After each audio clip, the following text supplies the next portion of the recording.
Now, there is absolutely no doubt about it that by far one of the fan favorite characters within the Skywalker saga is, of course, Anakin, portrayed by actor Hayden Christensen, and exactly how George Lucas used the character in Episode 3, Revenge of the Sith. This is Mike Zero. Make sure to subscribe if you are new to the channel for future Star Wars content. Now, one exciting aspect of Star Wars right now is that, yes, we do have George, Jon, and Dave working together as a team, and when we go ahead and look at what Jon Favreau has done with the Season 2 finale, I think that we all deserve to give him a clap. What he did with Luke at the very ending of the finale, The Rescue, which I take as a different way, the title of that episode.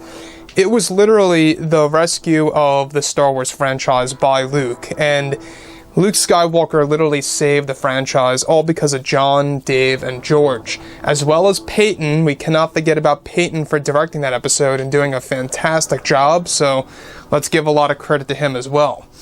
Now, moving ahead here, we do know that Lucasfilm is transforming. They are evolving the franchise as we know it.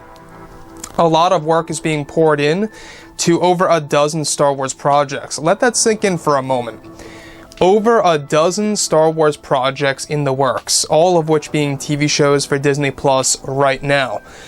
However, there is one angle to Star Wars that a lot of fans are not all too excited about, and that is, of course, The Acolyte. Since this is going to be the TV series that will be done by Leslye Headland and will be creatively supervised by Kathleen Kennedy.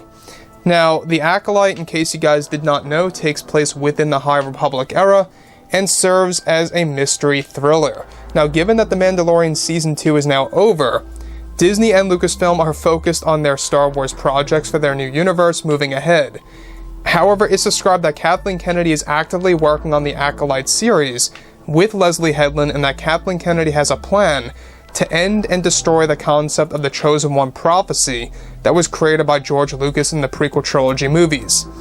Now, it's noted that Kathleen Kennedy has a plan in place to make the new character Maeve in the Acolyte series into the true Chosen One that will serve as a Jedi God in a sense, and wants to redefine the meaning of the Chosen One and how it has nothing to do with the ending of the Sith, but rather the one to have discovered the secrets of the dark side, hidden, of course, in the nature of its power that exposes their weakness.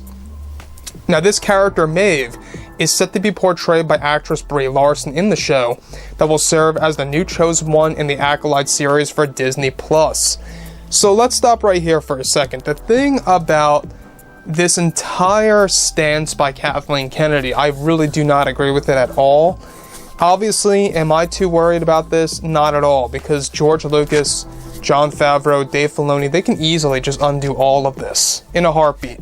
I wouldn't get too worried about this, guys. Seriously, I think that this can all be undone immediately in other TV shows that will revolve around the character of Anakin, or during that timeline of when the discovery that Anakin is indeed the Chosen One. They could absolutely turn everything around to undo what Kathleen Kennedy is doing within the Acolyte show. Now, the Acolyte show, without a doubt, in my opinion, is going to be a Batwoman 2.0 scenario, because this movie, or should I say this show, they're not really treating it like it is going to be a structure with a lot of well-written characters and great character development. They are treating the show by just applying agendas, and just by applying writers like Leslye Headland, who are not even really Star Wars fans at the end of the day. Just kind of going with the flow, having a new project, and that's it. I think that when we think about Kathleen Kennedy, obviously a lot of fans have been very upset with what she did with the sequel trilogy movies, and especially of how she completely ignored the legacy of the Skywalkers in the sequel movies in a positive sense. Obviously, she is the one directly responsible for destroying the character of Luke, so I'm not so surprised that it seems that she's on this mission to literally just destroy the concept of the Chosen One and undo all of that. So, this also applies to what we talked about a couple of months ago, of how the Acolyte is going to undo some of the philosophies by George Lucas. Now, once again, I'm not too worried about this, because George, Jon, and Dave can easily just undo all of this. To me, if you guys want my 2 cents, this is like George, Jon, and Dave, or should I say Lucas, giving Kathleen Kennedy, or just throwing her a bone and saying, here it is, put everything that you got into the show and leave it be. Whatever it is, whatever it will be, and we will undo it that. So I think that George Lucas, obviously working closely with, Favreau and Filoni, it's going to work out. Everything's going to level out. This show is not going to make a dent in this new universe at all, in any way, shape, or form. So like I've said before in the past, guys, drop a comment below. Let me know what you think about all of this in the comments, and if you guys did enjoy the content for today, do make sure to drop a thumbs up on this video to support the channel. I thank you all so very much for the kind support, and I'll catch you guys next time.